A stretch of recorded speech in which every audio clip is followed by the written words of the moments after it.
When Victoria Sterling closed the door to her corner office that Tuesday afternoon, Brennan Hayes thought he was being fired. The floor-to-ceiling windows overlooked the Chicago skyline from 42 stories up, but the view offered no comfort. His quarterly reports had exceeded projections by 18%. His team delivered every deadline ahead of schedule. There was no logical reason for this summons, which meant it was either remarkably good news or catastrophically bad. Victoria didn't look up immediately. She studied something on her tablet, her expression unreadable, behind designer frames she wore when she meant business.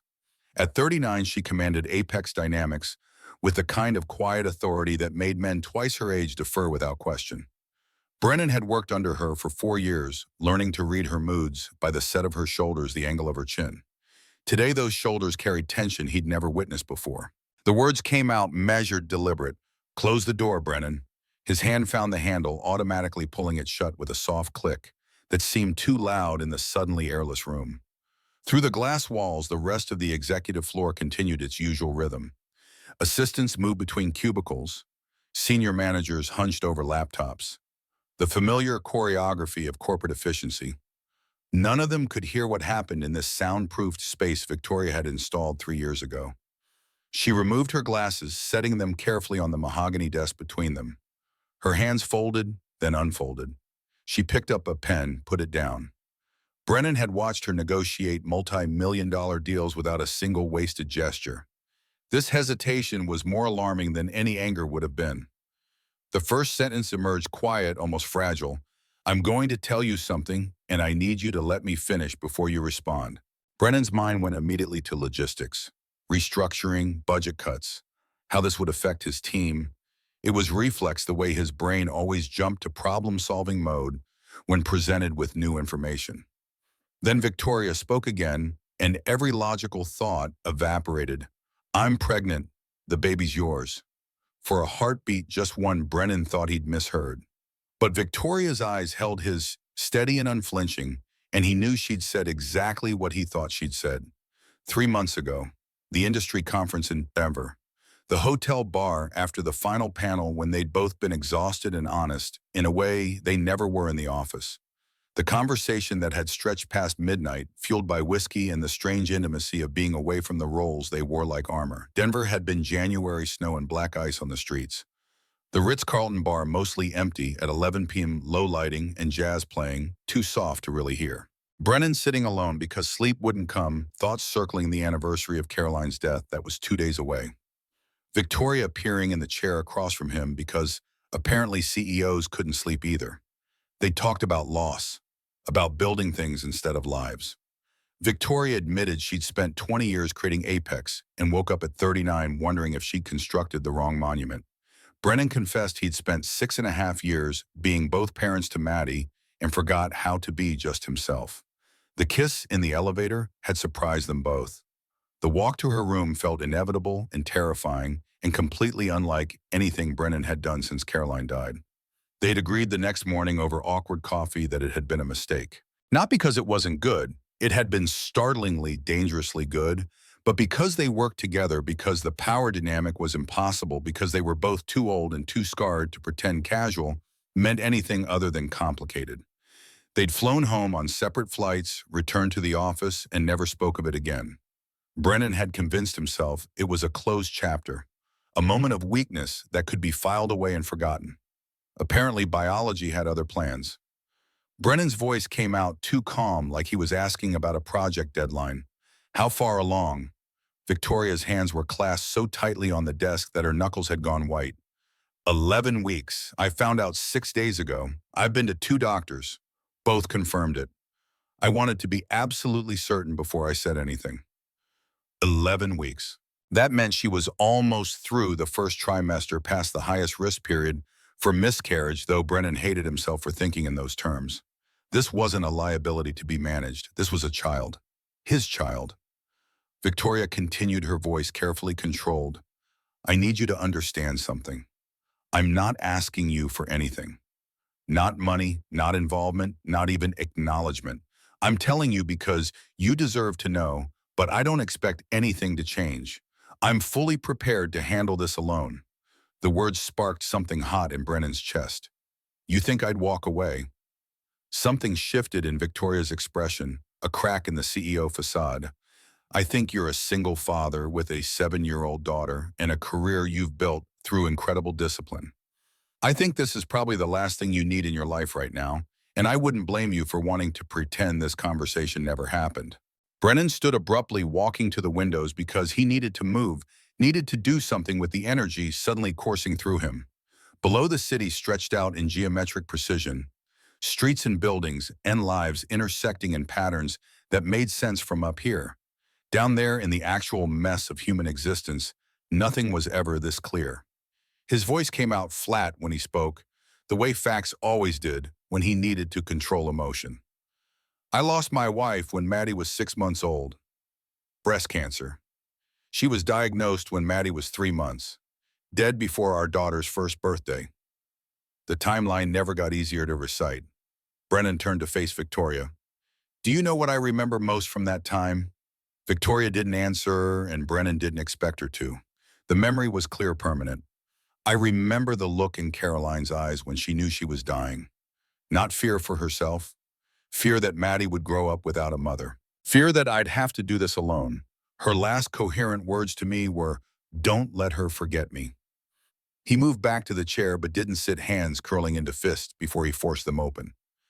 I've spent 6.5 years being both parents, learning to braid hair and pack lunches and explain why mommy can't come to the school play.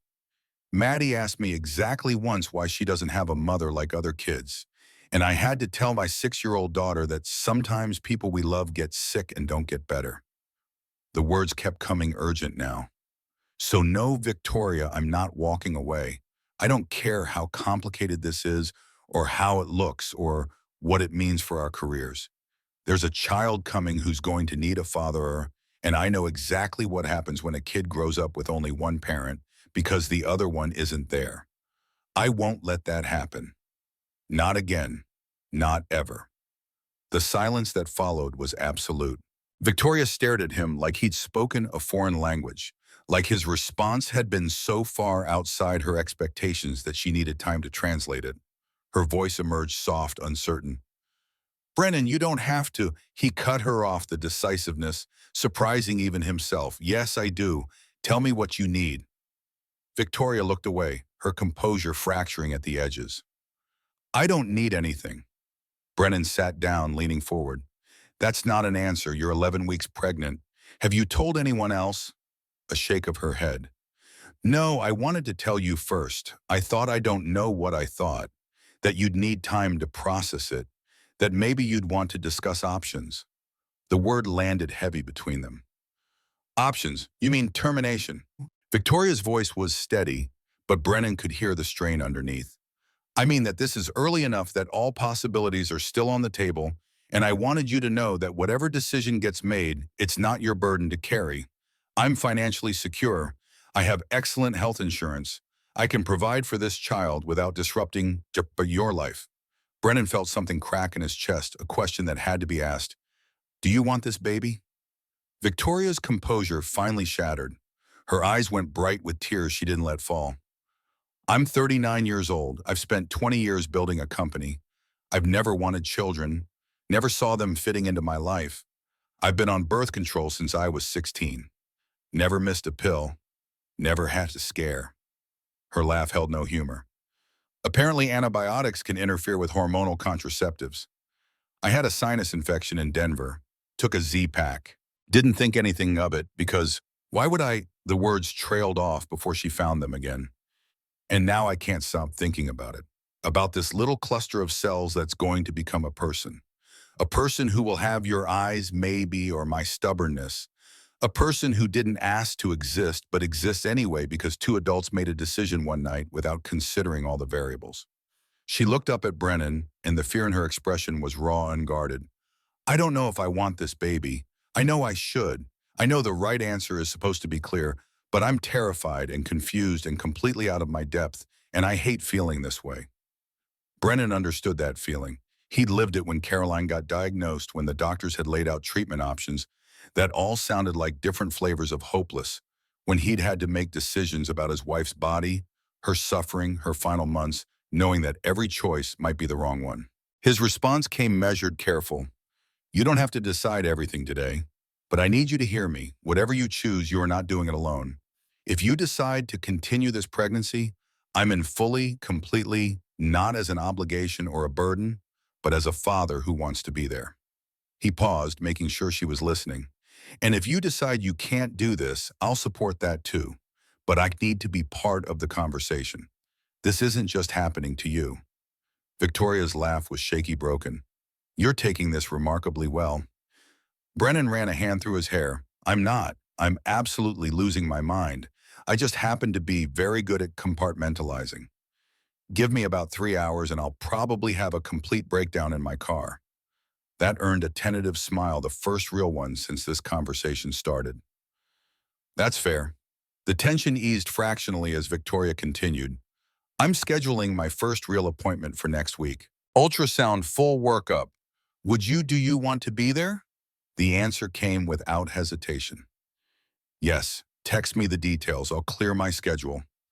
They sat in silence for a moment, the weight of what they'd said settling around them like dust after an explosion.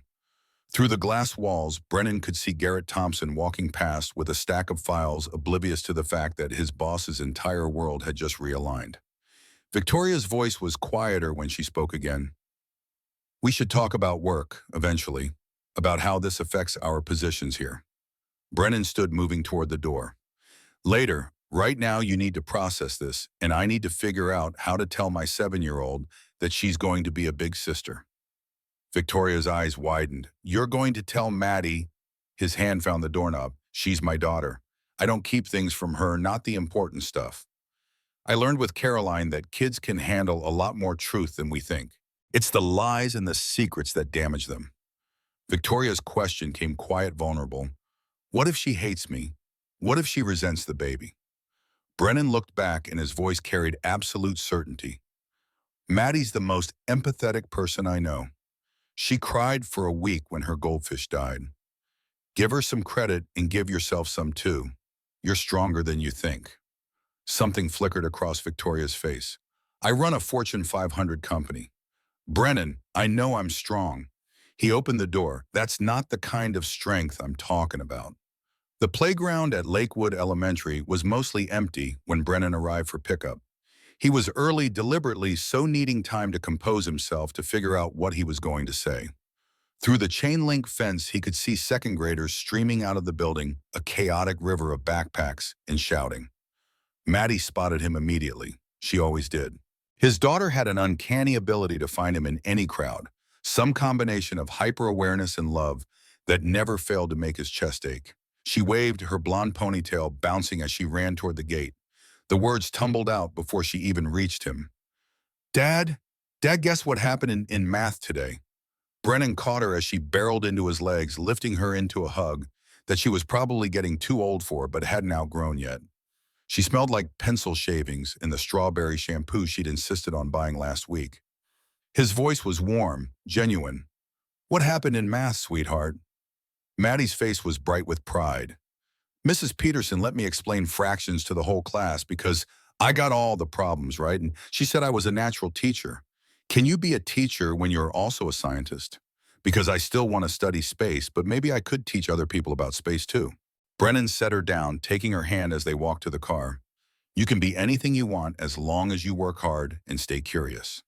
They drove home with Maddie chattering about her day in the way she did when something good had happened. Brennan let her talk, using the familiar rhythm of her voice to steady himself. This was his life. School pickups and homework, help, and bedtime stories. Simple things that had somehow become sacred in the years since Caroline died. Now he was about to complicate everything. He waited until they were home, until Maddie had hung up her backpack and washed her hands and was settled at the kitchen table with her afternoon snack. Apple slices and peanut butter arranged with the precision she liked. Brennan sat across from her, watching her dip an apple slice with surgical care. Bug, I need to talk to you about something important. Maddie looked up, instantly alert.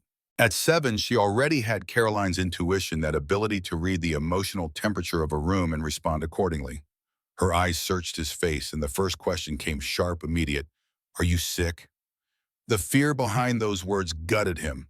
She'd been 6 months old when Caroline died, too young to remember. But somehow she carried the knowledge of loss in her bones. Brennan reached across the table, covering her small hand with his, "No, honey, nothing like that." The relief in her exhale was visible, physical. Brennan continued, "Do you remember a few months ago when I went to that conference in Denver? I was gone for 4 days." Maddie nodded slowly. "You brought me back a snow globe."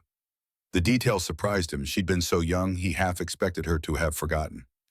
"That's right. Well, while I was there, I spent time with Miss Sterling. You remember her? She's my boss. You met her at the company picnic last summer." Recognition dawned, the lady with the pretty watch. Brennan had to suppress a smile. Of course, that's what Maddie remembered, Victoria's vintage Patek Philippe, the one luxury she allowed herself. "That's right. Well, Miss Sterling and I became very close friends during that trip, and now she's going to have a baby. The baby is going to be my child, which means it's going to be your little brother or sister." He watched his daughter process this, her face cycling through confusion, surprise, and something that might have been calculation. Maddie was frighteningly smart for her age, capable of making connections that sometimes startled him. The question came careful, measured. "Is Miss Sterling going to be my new mom?" Brennan had anticipated this. "No, sweetheart.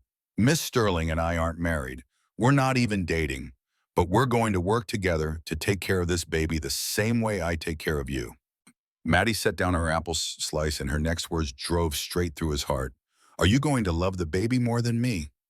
He came around the table, immediately kneeling beside her chair so they were eye level. This was the moment that mattered, the one that would shape how she felt about everything that came after. His voice was steady, absolute. "Maddie, listen to me. I will never, ever love anyone more than I love you. You're my first girl, my bug, my whole heart. That doesn't change.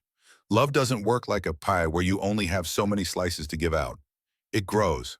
When this baby comes, I'm going to love them too. But it won't take anything away from what I feel for you. Do you understand?"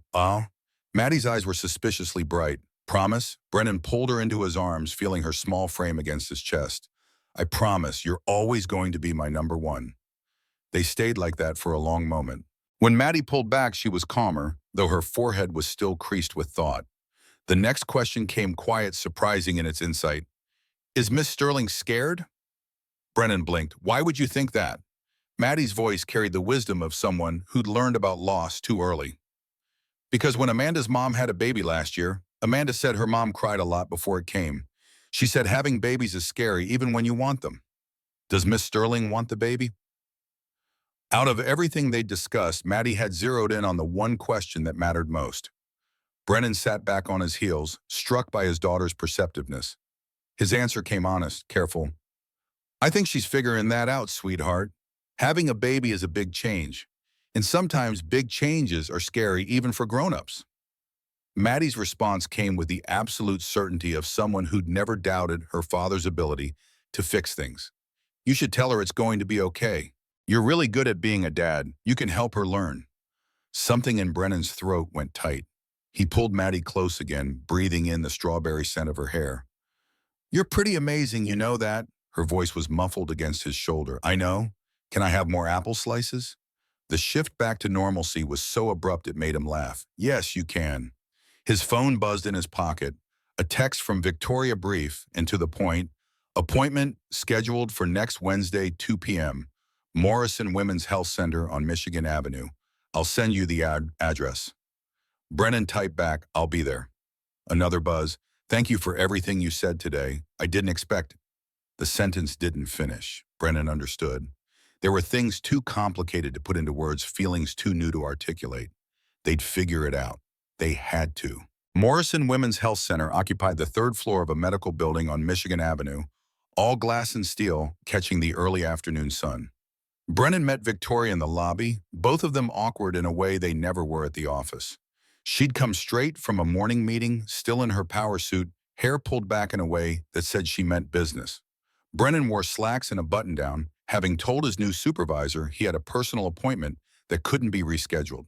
The transfer to investment analysis had gone through yesterday. Different floor, different team, no direct reporting relationship with Victoria.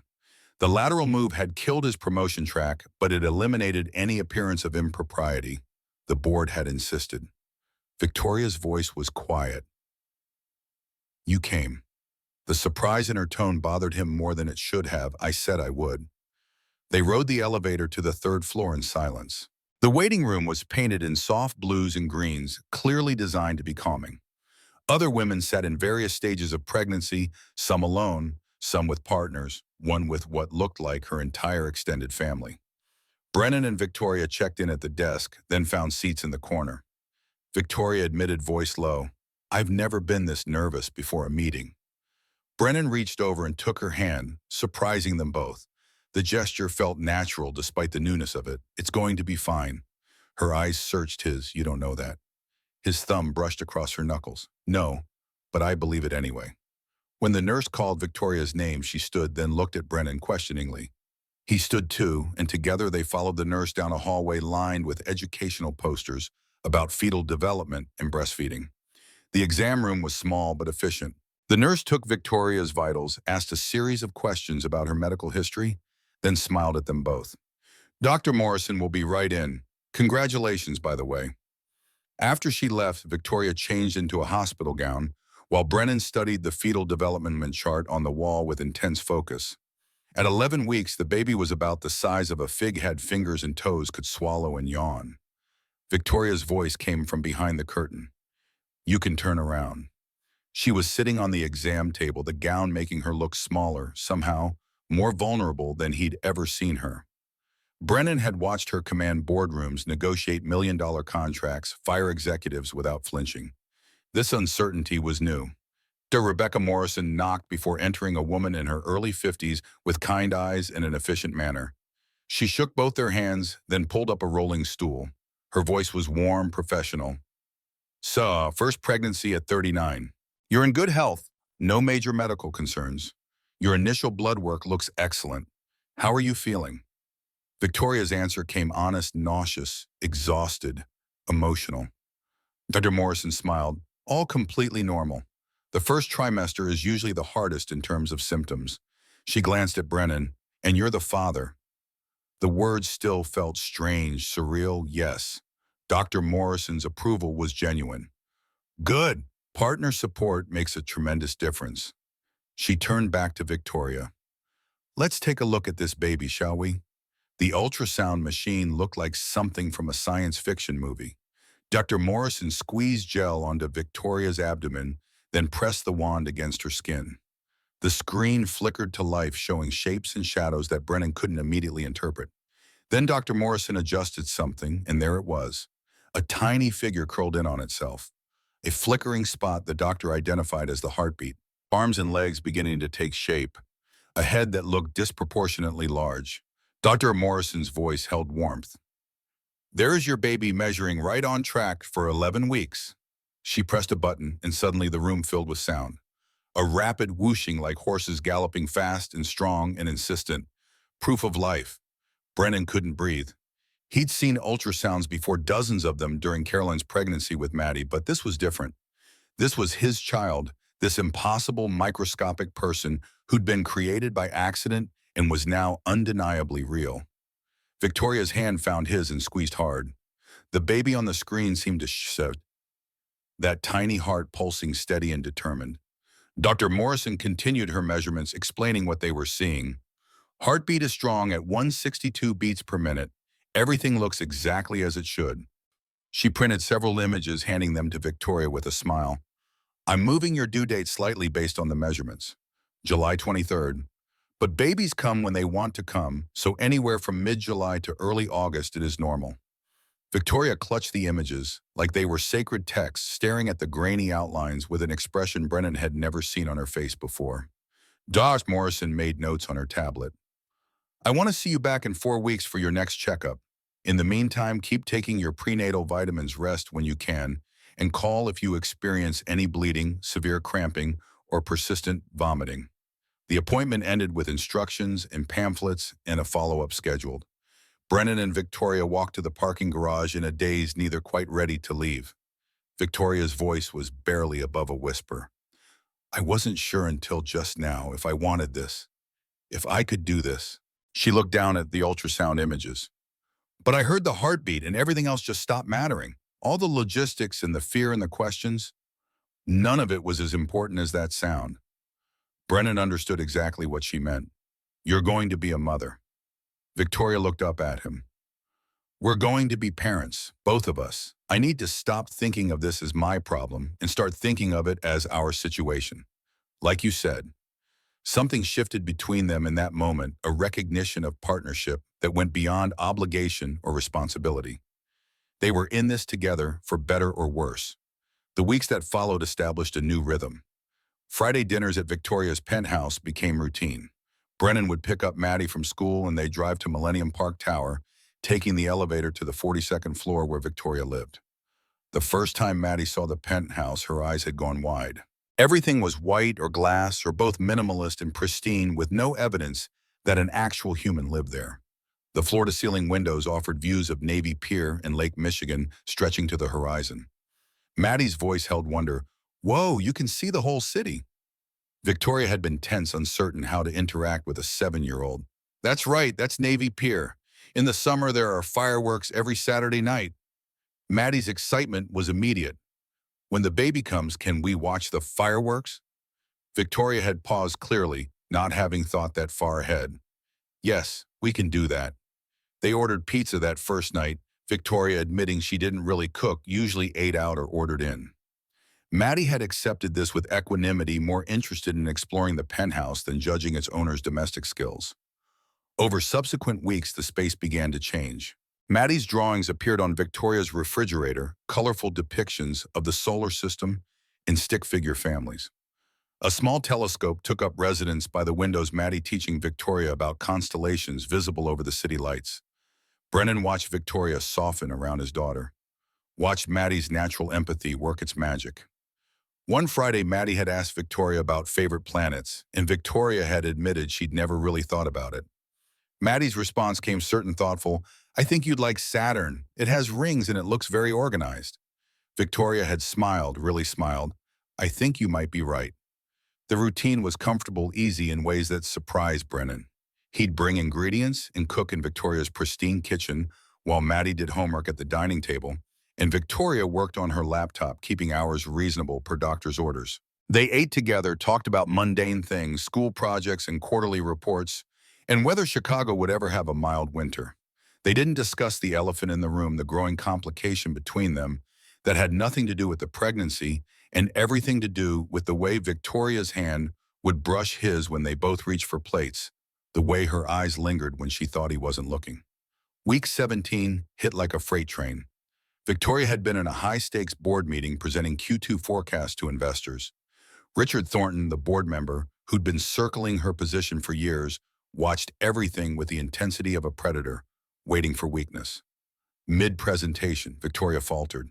Just for a second, her grip on the podium tightening as pain lanced through her abdomen. She recovered smoothly, pushing through with a kind of steel that had built Apex from nothing.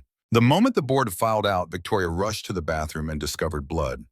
Brennan got the call from Julie, Victoria's assistant, while he was in a meeting with his new team. Mr. Hayes, Ms. Sterling, asked me to call you. She's at Northwestern Memorial ER. She's bleeding. He didn't ask questions, didn't explain to his supervisor where he was going. Just grabbed his keys and ran. The emergency room was chaos controlled by protocol. Brennan found Victoria on a gurney, oxygen mask over her face, skin gone gray with fear. She pulled the mask down the moment she saw him. Her voice cracked. Brennan, the baby. He took her hand, kneeling beside the gurney. I'm here. I'm not going anywhere. Tell me what happened. The words came jumbled, terrified. Meeting, started bleeding. I was so scared. Morrison arrived with a portable ultrasound machine, her expression serious but calm. Let's see what baby's doing, shall we? Gel on Victoria's abdomen. The wand. The screen flickering to life. A beat of silence that stretched too long, too terrible. Then whoosh, whoosh, whoosh. Morrison's voice carried relief. Baby's heartbeat is still strong, 165 beats per minute. But we have a situation. The diagnosis came clinical measured. You have a subchorionic hematoma. It's essentially a collection of blood between the uterine wall and the gestational sac. It's not uncommon in early pregnancy, but it can be serious. She explained the risks, further complications, increased chance of miscarriage, the need for constant monitoring. Her orders were clear and non-negotiable. 2 weeks of complete bed rest, bathroom privileges only, no work, minimal physical activity. I know that sounds nearly impossible, but you need to try. She looked at Brennan. She's going to need help. Someone to bring meals, assist with basic needs, keep her company. Do you have family nearby? Victoria's response was automatic. My parents are in Seattle. I have colleagues, but no one I'd ask to do that. Brennan didn't hesitate. I'll do it. Both women looked at him. Victoria started to protest. You have Maddie, your job, your life. He cut her off. And you have our daughter. You need help. I'm offering. Dr. Morrison nodded approvingly. Good. I'll have the nurse bring you information packets on bed rest protocols and warning signs to watch for. Miss Sterling, I can't stress this enough. If you experience any additional bleeding, cramping, or unusual symptoms, you call immediately. We're not taking chances with this pregnancy. They kept Victoria for 48 hours of observation. Brennan stayed both nights sleeping in an uncomfortable chair while monitors beeped their steady reassurance. The hematoma was medium-sized, not the worst Dr. Morrison had seen, but concerning enough to warrant serious precautions. The conversation they had the second night when Victoria was stable and the immediate crisis had passed would change everything. Victoria's voice was small, defeated. I can't run a company from bed. Brennan had anticipated this. Then you delegate. Garrett can handle day-to-day operations. The fight in her was immediate. The board won't see it that way. They'll see weakness. Richard Thornton's already circling. I show them one moment of vulnerability, they'll replace me. Brennan moved his chair closer to the bed, making sure she was looking at him when he spoke. I lost Caroline when Maddie was 6 months old. Breast cancer. She was diagnosed when Maddie was 3 months. Dead before our daughter's first birthday. He told Victoria this before, but the context mattered now. Do you know what I remember most from that time? I remember the look in Caroline's eyes when she knew she was dying. Not fear for herself, fear that Maddie would grow up without a mother. Fear that I'd have to do this alone. His hands were steady despite the emotion in his words. Her last coherent words to me were, "Don't let her forget me." The hospital room was quiet except for the monitors and the distant sound of nurses in the hallway. Brennan continued, before Caroline got sick, I was obsessed with career advancement. Worked 60-hour weeks, brought files home, missed family dinners for meetings.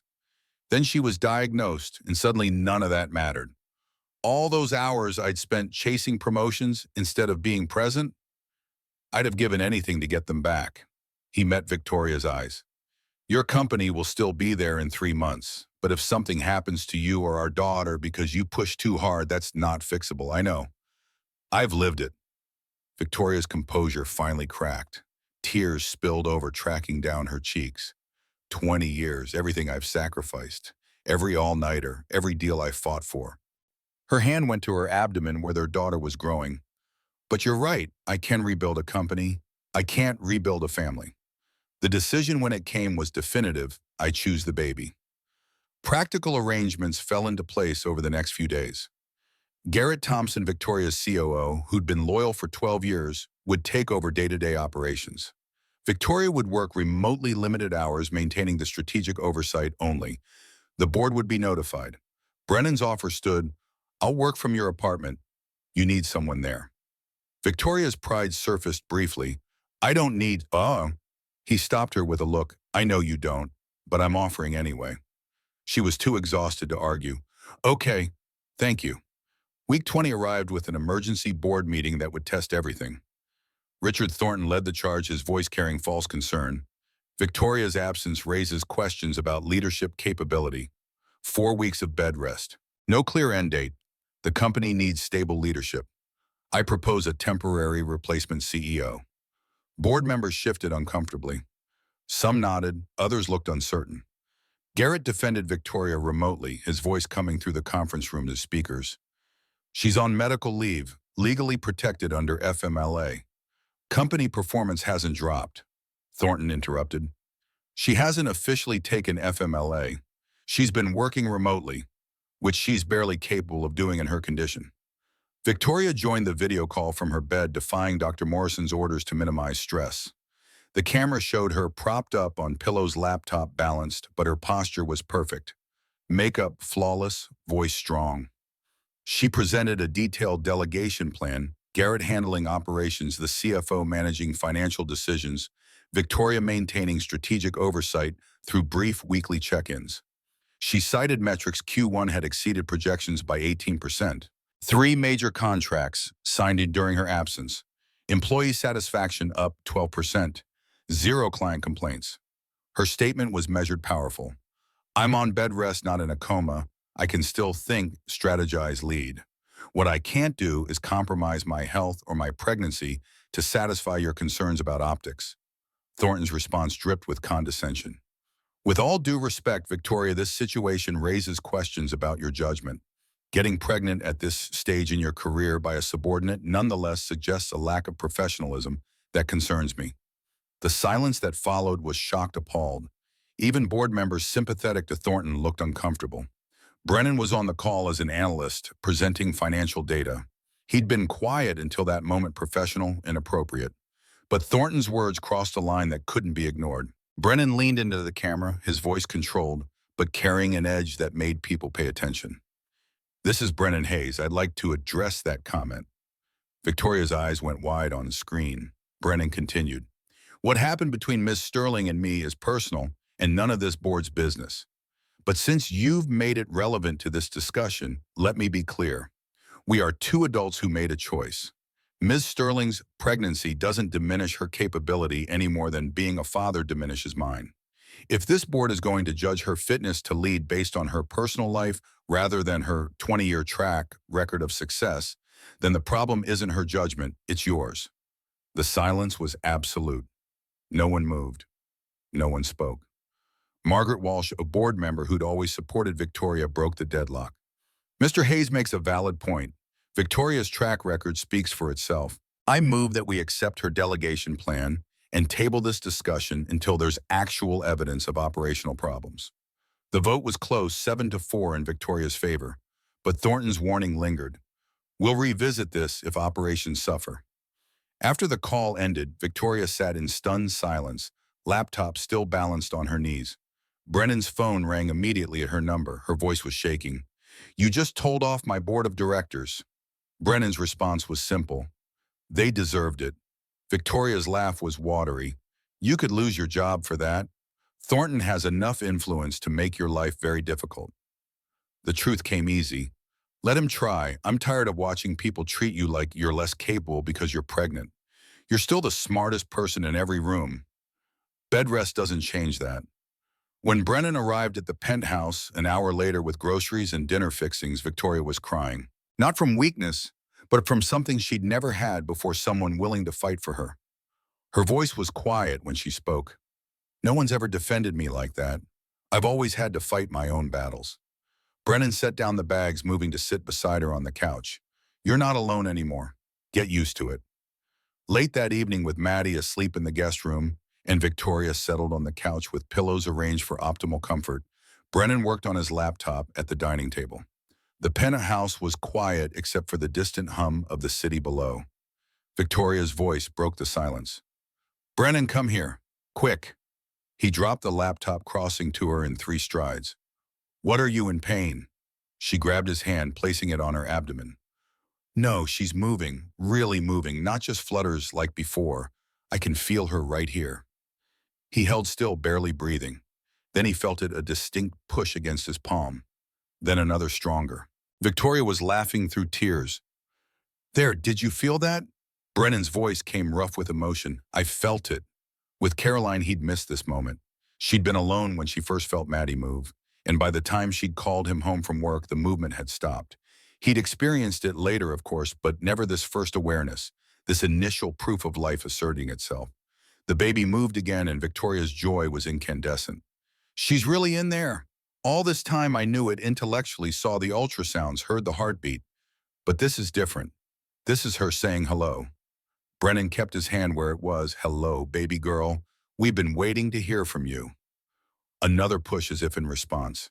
Victoria's hand covered his, both of them, connected to their daughter through layers of skin and muscle and determination. The distance between them was closing. Brennan could feel it in the way her fingers wrapped around his wrist, in the eye contact that held too long, in the electricity that ran through the simple touch. He pulled back carefully, breaking the connection before it could become something else. "I should call Maddie. She'll want to know the baby's moving." Victoria noticed the retreat. Something dimmed in her expression, but she didn't comment. "That's good. She should know." Brennan made the call from the kitchen, keeping his voice cheerful as he told Maddie about her sister's first real movements. His daughter's excitement was genuine, demanding to come feel it herself tomorrow after school. When he hung up, Victoria was watching him with an expression he couldn't quite read. Her voice was quiet but steady. "You do that a lot. Pull away whenever we get too close to something personal." Brennan returned to his laptop, not meeting her eyes. "We agreed this was co-parenting. Professional boundaries are important." Victoria's response was sharp. "Professional Brennan, you have seen me at my worst. Helped me to the bathroom when I was too dizzy to walk alone. We passed professional weeks ago." He forced himself to look at her. "Then what would you call this?" The question hung between them unanswered. Victoria's phone buzzed before she could respond. A text from Garrett Thompson. "Board calling another emergency meeting tomorrow. Thornton raised concerns about your relationship with Brennan. They want answers about timeline, potential favoritism, impact on company culture. Meeting at 2 p.m. Victoria read it aloud, her voice tight with tension. Brennan's jaw clenched. They both understood what this meant. The personal was about to become very, very public. Victoria's voice was barely audible. "I don't know what to tell them." Brennan closed his laptop. "Tell them the truth. One night in Denver. No relationship before or after until the pregnancy. No favoritism, no impropriety. Just two adults dealing with an unexpected consequence." She looked at him. "And what about now? What about this?" Her hand gestured between them, encompassing everything they hadn't said, everything they were carefully not acknowledging. Brennan's answer came careful, measured. "Now we focus on keeping you and the baby healthy. Everything else can wait." But as he gathered his things to leave, as he said goodnight to Victoria and checked on sleeping Maddie, Brennan knew that everything else was becoming harder to ignore with each passing day. The baby moved again as he stood at the door, a flutter he could see from across the room, Victoria's hand going automatically to her abdomen. Their eyes met, and in that moment the truth was clear, even if neither of them was ready to speak it aloud.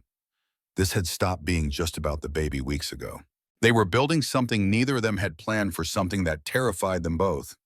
Something that might be exactly what they needed, even if they weren't ready to admit it. But tomorrow would bring the board and questions and consequences they'd have to face together. The board meeting began at 2 p.m. sharp, conducted via video conference to accommodate Victoria's medical restrictions. Brennan sat in a conference room on his new floor laptop, open, camera on. Across town, Victoria was propped up in her bed, fighting the exhaustion that came with week 21 of pregnancy and 4 weeks of enforced stillness. Richard Thornton wasted no time establishing the Inquisition's tone. His first question cut straight to what he clearly believed was scandal.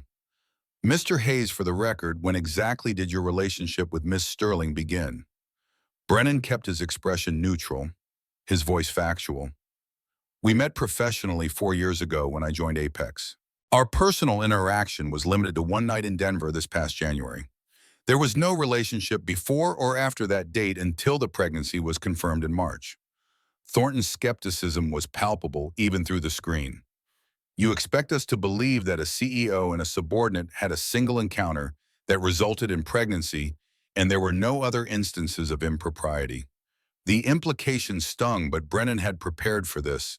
"I don't expect you to believe anything. I'm stating facts. My employment record shows consistent performance reviews based solely on merit. My promotions were approved by multiple levels of management, not by Ms. Sterling alone. The timeline speaks for itself." Margaret Walsh, seated at the boardroom table, interjected, "Mr. Hayes, did Ms. Sterling ever show favoritism in assignments, promotions, or compensation?" Brennan's answer came immediate: "No. Every assignment I received was based on my analytical skills and project outcomes. Every promotion came with documented justification reviewed by HR and approved by the compensation committee. Miss Sterling maintained absolute professional boundaries until the pregnancy. Thornton shifted targets, his attention moving to Victoria's screen. Ms. Sterling, how does this situation impact your ability to lead objectively? How can employees trust that personal relationships won't influence business decisions?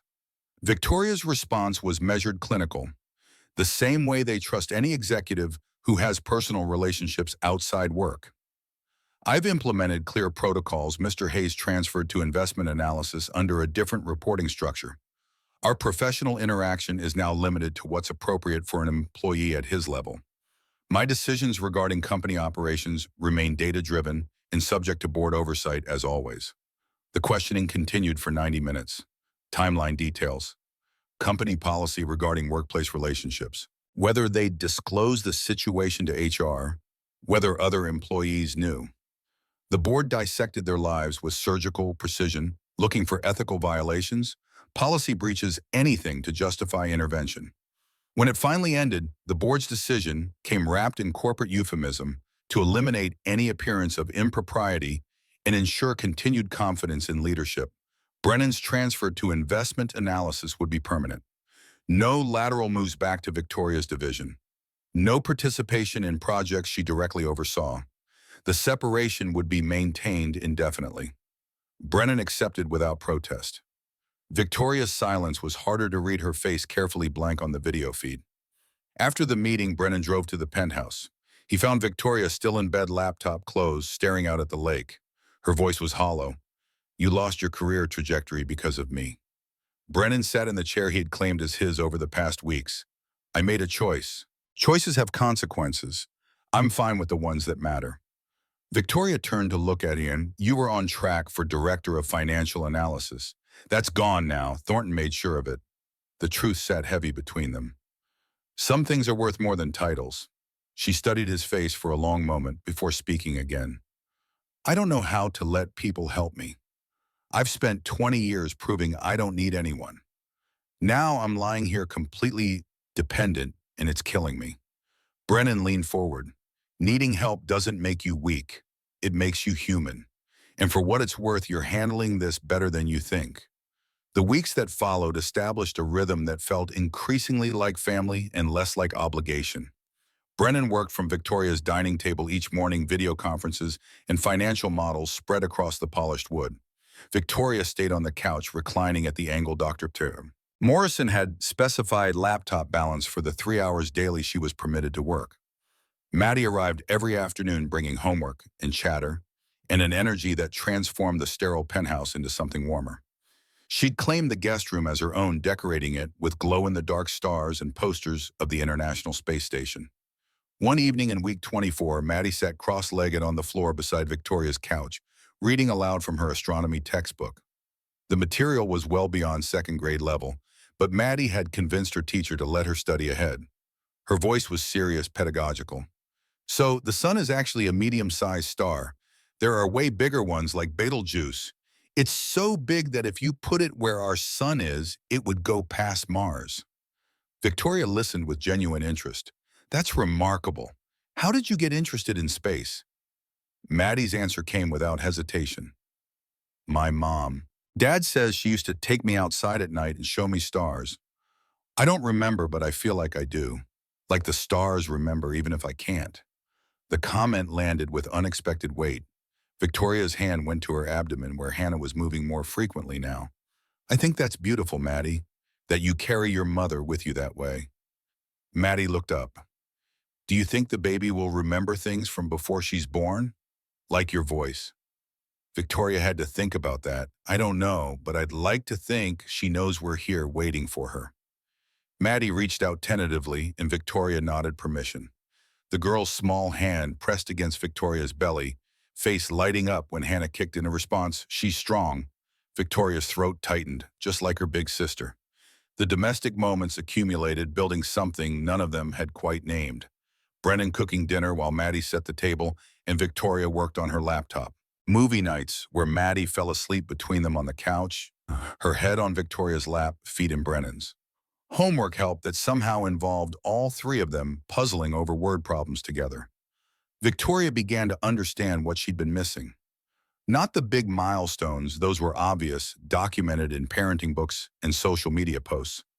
But the small moments, the way Maddie unconsciously hummed while doing homework, how Brennan's entire face softened when he looked at his daughter, the casual intimacy of shared space and shared purpose. Week 26 brought a conversation that shifted everything. Brennan was cleaning up after dinner, Maddie in the guest room reading. Victoria sat on the couch, laptop finally closed for the night. Her question came quiet, vulnerable. Can I ask you something about Caroline?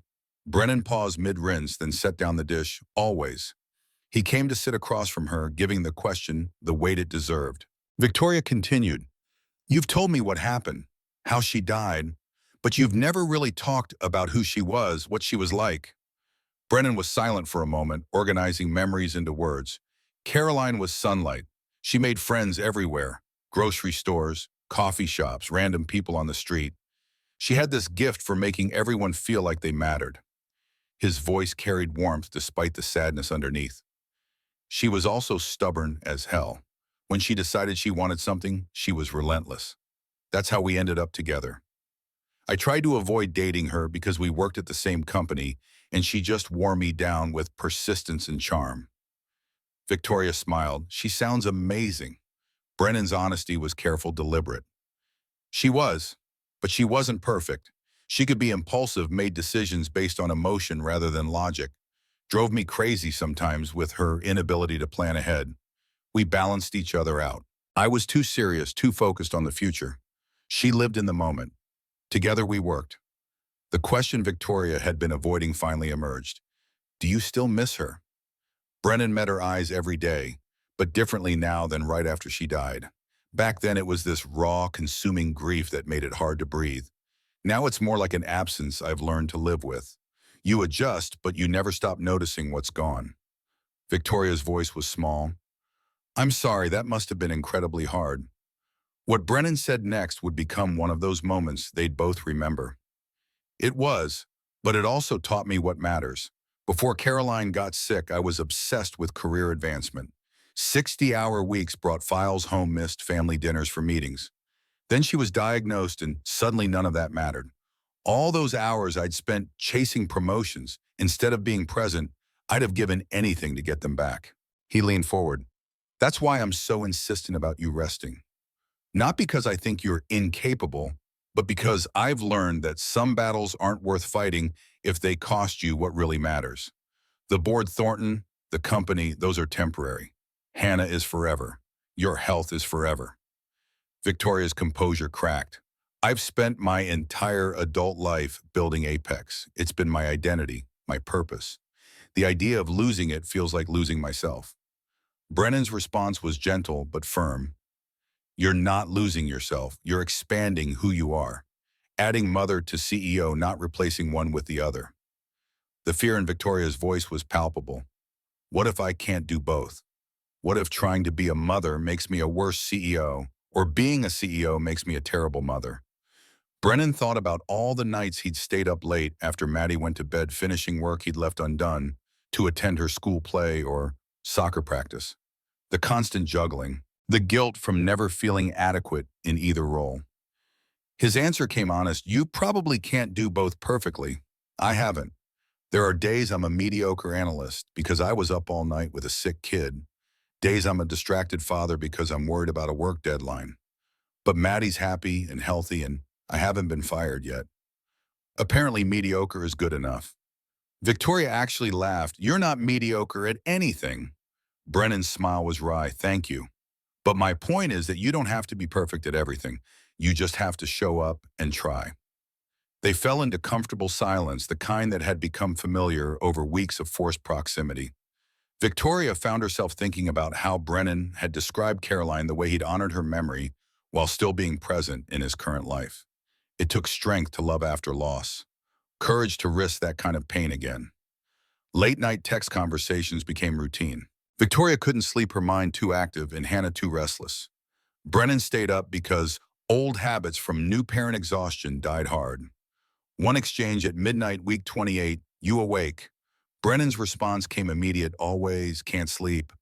Victoria typed carefully, can't turn my brain off. Thinking about names. The conversation drifted through possibilities. Hannah had been decided weeks ago, but middle names remained under debate. Family names, meaningful names, names that wouldn't get her teased in school.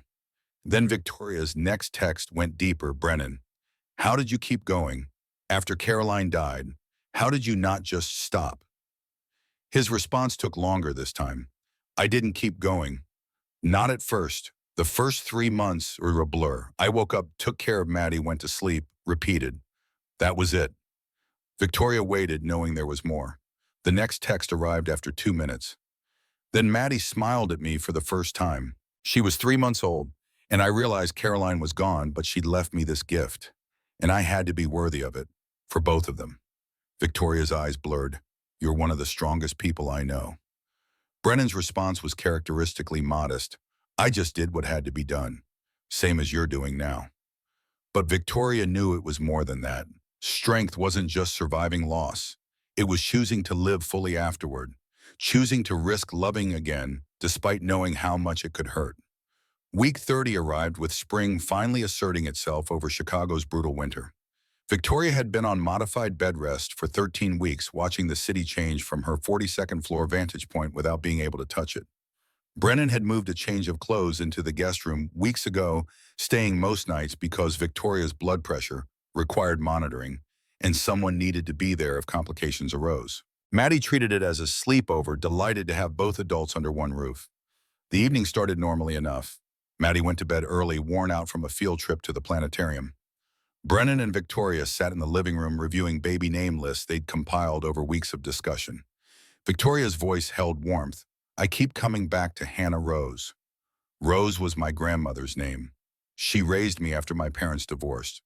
Brennan considered it Hannah Rose Hayes Sterling, or Sterling Hayes. The hyphenation question had been dancing around them for weeks. Does it matter? Brennan's answer was careful. Only if it matters to you. I want her to carry both of us, whatever form that takes. Victoria set down the list, and her next question changed the trajectory of the evening. Brennan, what are we doing? He looked up from his laptop. Making dinner plans for tomorrow. Her expression was serious. You know what I mean. We live together. We're raising Hannah together, but we've never actually talked about us. The word hung between them, heavy with implications they'd been avoiding for months. Brennan closed his laptop slowly, giving himself time to think. Victoria continued, I don't want to pressure you. You just had a baby. Well, we're having a baby. You're recovering. I'm recovering. We have time. Brennan's response was measured. You're not pressuring me. Victoria pushed despite her hesitation. Then what is this? What are we? The truth Brennan had been avoiding crystallized. I don't know, but I know it's not just co-parenting. Not anymore. Victoria's voice dropped. When did it stop being just about the baby? Brennan thought about that, somewhere between the ultrasounds and the bed rest and Maddie's drawings covering your refrigerator. This became about us building something together. Not just preparing for Hannah, but creating something that didn't exist before. He stood moving to sit beside her on the couch. I care about you, Victoria. Not just as my boss or Hannah's mother, as you. Victoria's eyes searched his face. I care about you too, which terrifies me because I've never let anyone in like this. Never depended on someone the way I depend on you. Brennan's hand found hers. Dependence isn't weakness. Her laugh was shaky. Tell that to the woman who built a Fortune 500 company specifically so she'd never need anyone. What Brennan said next came from somewhere deep, somewhere he'd kept locked since Caroline died. I lost someone I loved completely. It destroyed me. Took 6 years to even consider the possibility of loving someone again. I'm terrified too, Victoria. Terrified of losing you the way I lost Caroline. Terrified of opening myself up to that kind of pain. Victoria's voice was barely audible. Then why are you here? Brennan had to dig for the honesty, because being terrified and being alone are different things. Because Caroline's death taught me that life is short and wasting time being careful is wasting time. Because when I look at you, I see someone worth the risk. He turned to face her fully. Tell me you don't feel this. Tell me I'm imagining the way you look at me, the way you reach for me first when you're scared. Tell me, and I'll never mention it again. Victoria's composure finally shattered completely. Tears spilled over as she shook her head. I can't tell you that. Her voice broke. I'm in love with you, Brennan. I've been in love with you since you brought me soup and made lists and defended me to the board. Maybe even before that. And it terrifies me because I've never needed anyone before, and now I can't imagine doing this without you. Brennan felt something break open in his chest, something that had been locked tight since Caroline's funeral. His hand came up to cup Victoria's face. Then don't do it without me. The kiss was gentle, careful, full of months of held-back emotion. Victoria's hand fisted in his shirt, pulling him closer despite her enormous belly making the logistics awkward. When they broke apart, both were crying. Victoria laughed through tears. This is crazy. We're crazy. Brennan's forehead rested against hers. I'm okay with that if you are. Then Victoria gasped, her hand flying to her abdomen. Brennan pulled back immediately. What's wrong? Are you in pain? Her face had gone pale. I don't know. Something felt... She gasped again, doubling over. The pain was sharp, undeniable. Brennan saw the wetness spreading across the couch at the same moment Victoria did. Her water had broken. Victoria's voice climbed with panic. No, no, no, it's too early. She's not supposed to come for 6 more weeks, week 34. 6 weeks premature. Babies born this early face complications. Breathing problems, temperature regulation issues, potential developmental delays. Brennan was already moving, grabbing his phone. I'm calling 911. Where's your hospital bag? Victoria couldn't focus through the panic. Closet, bedroom. Brennan, something's wrong. He called 911. First gave the address, explained the situation. Then he called Dalton, his brother-in-law, who lived 20 minutes away. I need you at Victoria's apartment now. Maddie's asleep in the guest room. I'm taking Victoria to Northwestern. She's in labor. Dalton's response was immediate. I'm leaving now. Go. I've got Maddie. The ambulance arrived in 12 minutes. Victoria was contracting hard, unable to catch her breath between them. Brennan held her hand in the ambulance, talking to her in a steady stream of reassurance he wasn't sure either of them believed. His voice stayed calm despite his terror. You're doing great. Just keep breathing. We're almost there. Everything's going to be fine. Victoria gripped his hand hard enough to bruise. Babies born at 34 weeks have complications. Respiratory distress, infections, developmental delays. Brennan cut her off. She's going to be fine. She's a fighter, just like her mother. Another contraction hit, and Victoria's scream cut through the ambulance. The paramedic monitoring her vital signs looked concerned. Heart rates dropping with each contraction. We need to move fast. Northwestern Memorial's emergency entrance was organized chaos. They wheeled Victoria straight to labor and delivery, Dr. Morrison already waiting. The obstetrician's face was serious as she examined Victoria. Her voice was urgent, clinical. The baby's in distress. Heart rate is dropping significantly with contractions. We need to do an emergency C-section. Now. Victoria's fear was visceral. I wanted natural birth.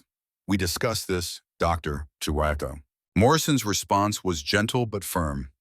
Your daughter needs to come out safely, and she needs to come out now. I need your consent, Victoria. We're running out of time.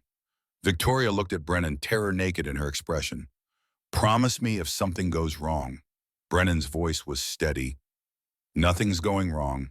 But he was remembering Caroline's final day's promises he'd made that circumstances rendered meaningless.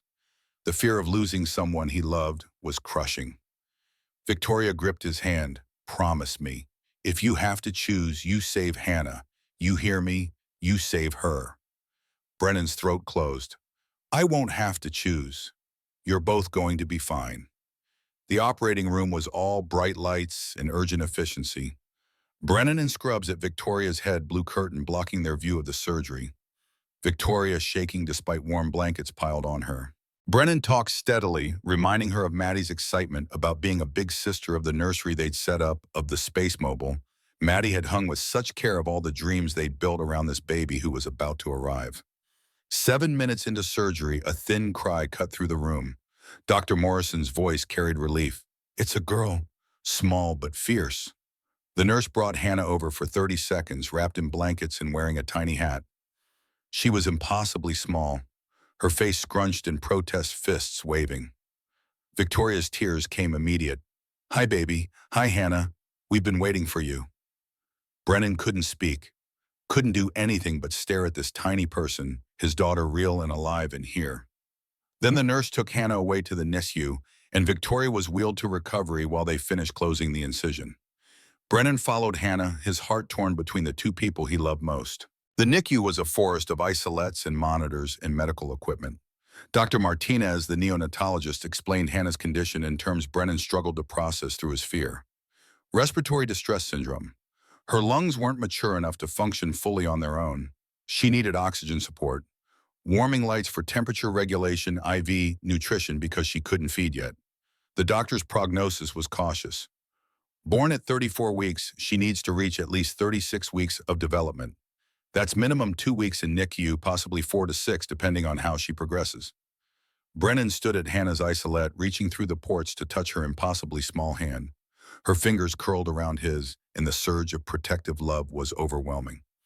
His whisper was fierce, "You're strong, little one, just like your mother." When Victoria woke in recovery, groggy and in pain from surgery, her first word was a question. "Hannah, Brennan was there immediately, in NICU. She's breathing with some help. She's beautiful, Victoria." Victoria's tears came without restraint. "Can I see her, Amnon?" They wheeled her to the NICU as soon as she was stable enough. The sight of Hannah in the isolette, so small and vulnerable, surrounded by medical equipment, broke something in Victoria. Her hand reached through the port, and Hannah's tiny fingers grasped her mother's. She knows her mama. Brennan's arm went around Victoria's shoulders as they stood together, watching their daughter fight for every breath. This wasn't how they'd imagined meeting Hannah. 6 weeks too early in a NICU instead of a delivery room with monitors tracking her vital signs instead of holding her skin to skin. But she was here. She was alive. She was theirs. And for now, that had to be enough. Northwestern Memorial discharged Victoria on day 3 with instructions for recovery from surgery and a heart torn in 2 directions. Leaving the hospital without Hannah felt fundamentally wrong, against every instinct that had awakened the moment she'd heard that first thin cry. Brennan drove her home through late August heat, the empty car seat in the back, a stark reminder of who should have been there. Victoria stared out the window, one hand pressed against the incision site, the other clutching the single photo the NICU nurse had printed Hannah, in her isolette, eyes closed, impossibly tiny, against white blankets. The penthouse felt cavernous and silent. Maddie was at school, first day of 3rd grade. Brennan helped Victoria to the couch, arranging pillows with the practiced efficiency he'd developed over months of her bed rest.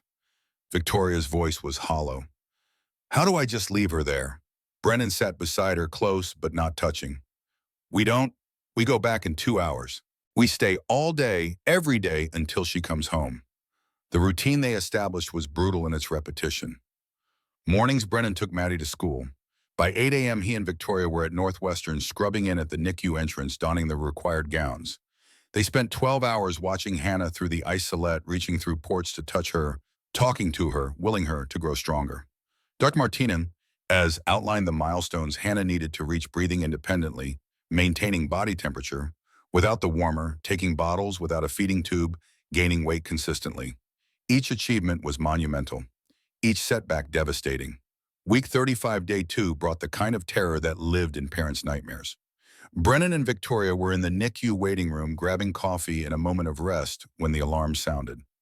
Not the general background beeping they'd learned to tune out, but a sharp, insistent shriek that made nurses run. They reached Hannah's isolette to find medical staff converging. Dr. Martinez was already there, checking monitors, issuing orders in the calm, urgent tone that meant crisis. The explanation came after 45 minutes that felt like years. Hannah had a bradycardia episode. Her heart rate dropped dangerously low. It's not uncommon in preemies; their nervous systems are still maturing, and sometimes they forget to breathe, which triggers the heart rate drop. Dr. Martinez's expression was serious but not panicked. "She's stable now, but we're going to keep her an extra week for monitoring. We need to make sure this doesn't become a pattern." Victoria couldn't speak, couldn't process anything beyond the image of Hannah's oxygen levels plummeting on the monitor. Brennan's hand found hers and held on. The doctor continued, "I know this is terrifying, but Hannah came back on her own. Her response was good. This is why we keep them in NICU, so we can catch these episodes and make sure they pass. After Dr. Martinez left, Victoria broke down completely. Not quiet tears, but deep, wrenching sobs that came from a place of absolute helplessness. Brennan held her while she shook. I can't do this. I can't watch her fight like this. I can't. His voice was steady despite his own terror.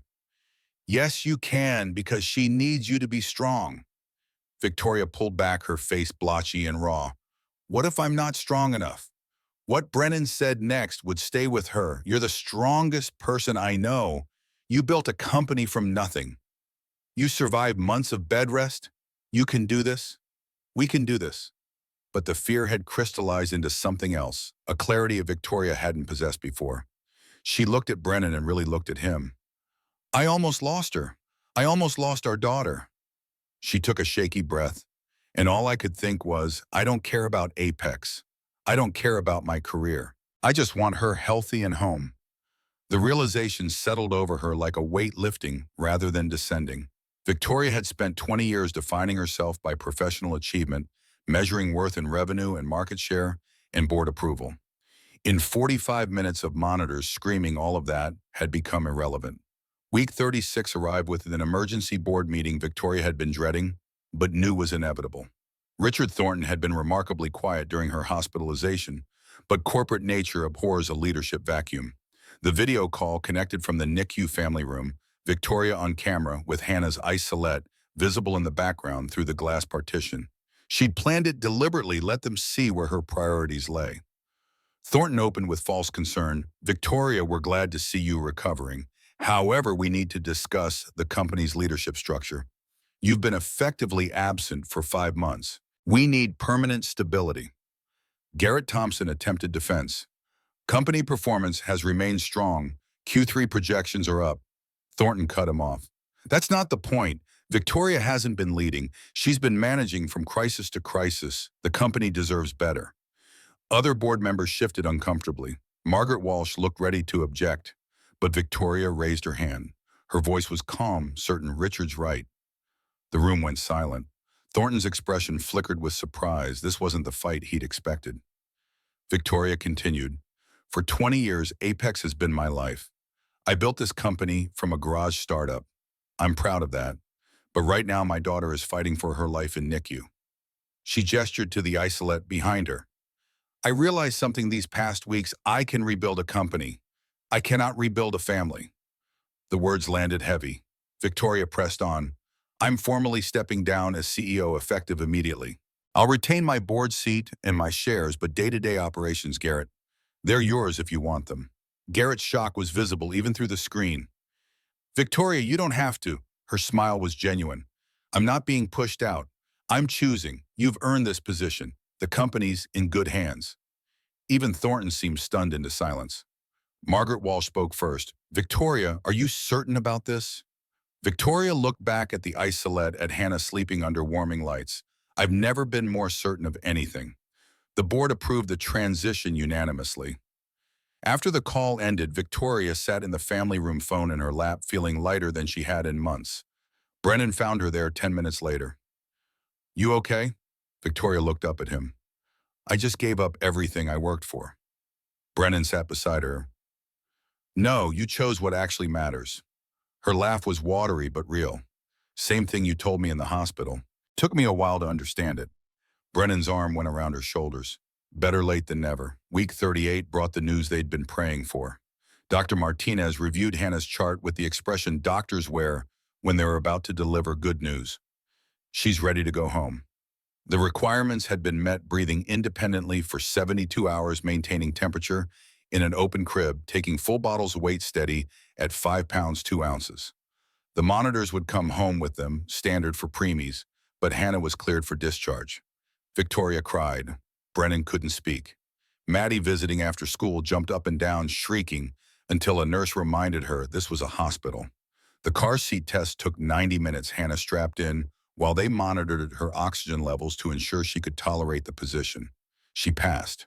CPR training followed, both parents learning infant resuscitation techniques they prayed they'd never need. Maddie had decorated the penthouse with homemade banners, crayon drawings of the solar system with Welcome home, Hannah, written in careful third-grade letters.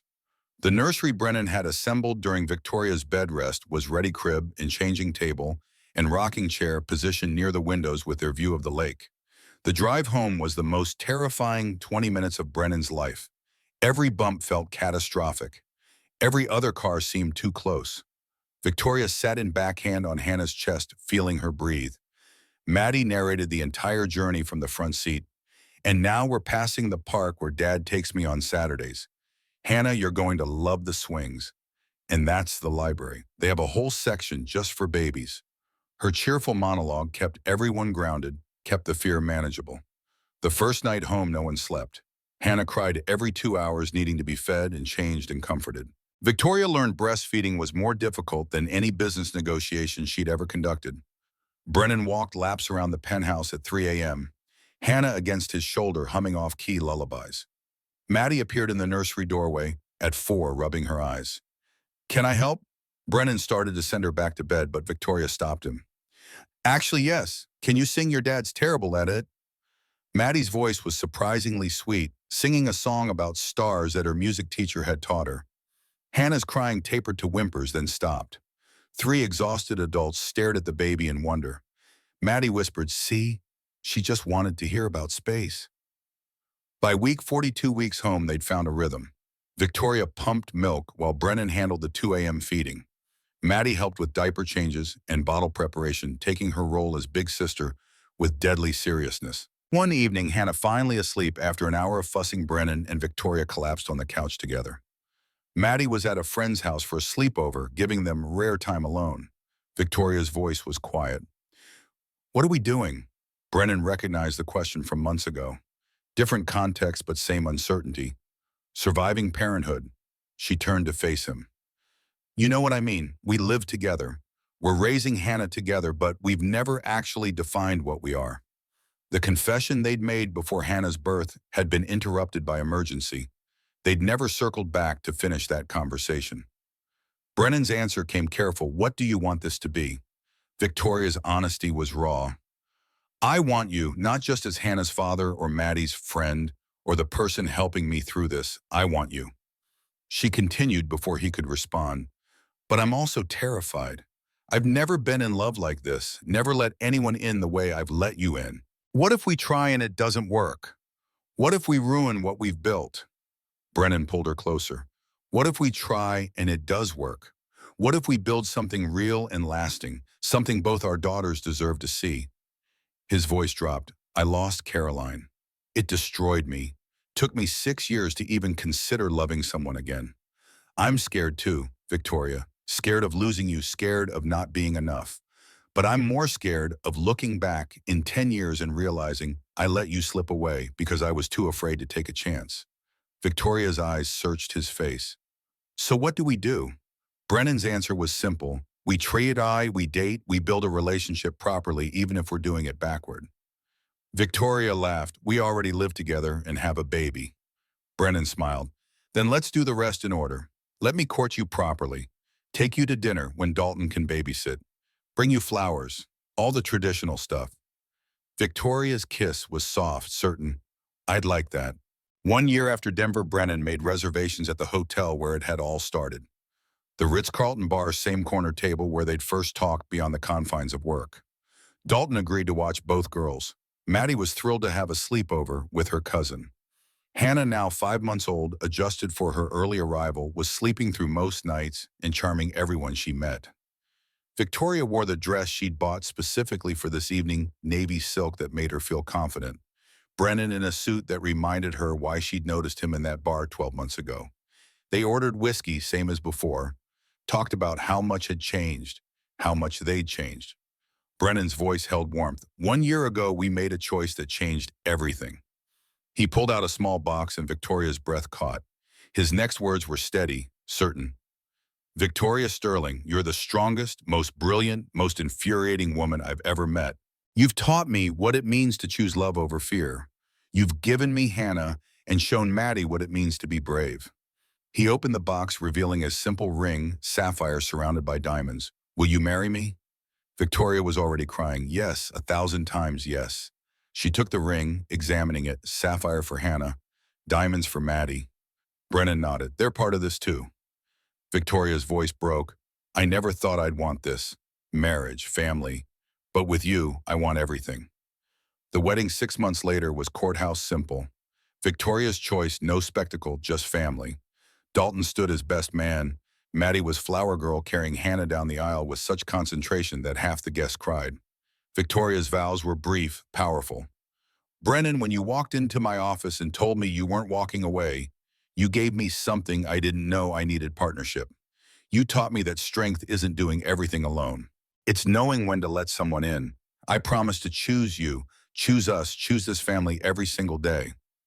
Brennan's vows carried weight earned through loss. Victoria, you gave me something I thought I'd lost: hope.